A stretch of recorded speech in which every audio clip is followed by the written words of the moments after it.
মতো যদি বন্ধু পাও, সারাটি জীবন তার পাশে থেকো। বন্ধুর মতো যদি বন্ধু পাও, সারাটি জীবন তার পাশে থেকো। বন্ধু তো শুধু আল্লাহর জন্য, এই কথাটি সদা মনে রেখো।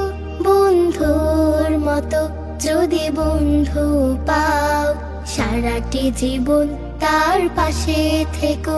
তুমি যদি ভালোবাসো রাব্বুল আলামিন, অন্য কেহ যদি তাকে বাসে, তুমি যদি ভালোবাসো রাব্বুল আলামিন, অন্য কেহ যদি তাকে বাসে, বুঝে নিও সে কিন্তু বন্ধু তোমার।